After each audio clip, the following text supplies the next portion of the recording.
તો આ તરફ વાત કરીએ હવે સમાચારમાં ડભોઈની। તો એક તરફ રાજ્ય સરકાર દ્વારા ચોમાસાની ઋતુ દરમિયાન વધુમાં વધુ વૃક્ષારોપણ કરી પર્યાવરણ બચાવવાનો સંદેશ આપવામાં આવી રહ્યો છે, ત્યારે બીજી તરફ ડભોઈ તાલુકાના ચનવાડા ગામની સીમ વિસ્તારમાં વીરાપ્પાના 2 ફાર્મ બન્યા છે, જેમાં આશરે 15 જેટલા વૃક્ષોનું કોઈપણ પ્રકારની કાયદેસરની પરવાનગી લીધા વગર નિકંદન કરી લાકડાનું વેચાણ કરવામાં આવ્યું હોવાના ગંભીર આક્ષેપો સામે આવ્યા છે।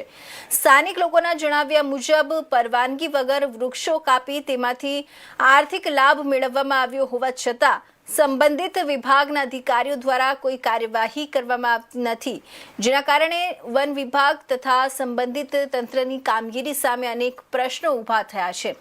સરકાર એક તરફ કરોડો રૂપિયાના ખર્ચે વૃક્ષારોપણ અભિયાન ચલાવી રહી છે, જ્યારે બીજી તરફ ખુલ્લેઆમ વૃક્ષો કાપવામાં આવી રહ્યા હોવા છતાં તંત્ર મૌન કેમ છે તેવો સવાલ લોકોમાં ઉઠી રહ્યો છે।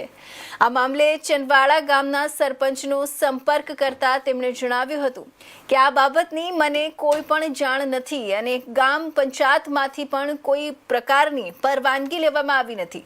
જો આક્ષેપો સાચા સાબિત થાય તો જવાબદાર વ્યક્તિઓ સામે વન સંરક્ષણ અને પર્યાવરણ સંબંધિત કાયદા મુજબ કડક કાર્યવાહી થવી જોઈએ તેવી સ્થાનિકોની માંગ ઉઠી છે। હવે જોવાનું એ રહેશે કે સંબંધિત વિભાગ આ સમગ્ર મામલે તપાસ કરી દોષિતો સામે કાર્યવાહી કરે છે કે પછી આ ગંભીર મુદ્દો પણ કાગળો સુધી સીમિત રહી જશે।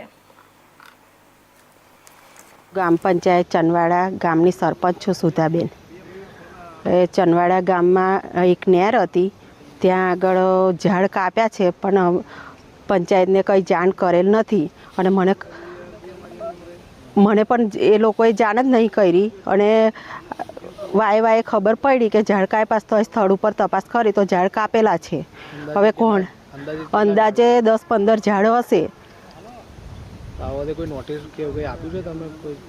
ના, અત્યારે અમને ખબર પડી એટલે અમે આવ્યા અને આ મીડિયાવાળાને જાણ કરી। હજુ અમે નોટિસ આપીશું અને કાયદેસરની કાર્યવાહી કરી।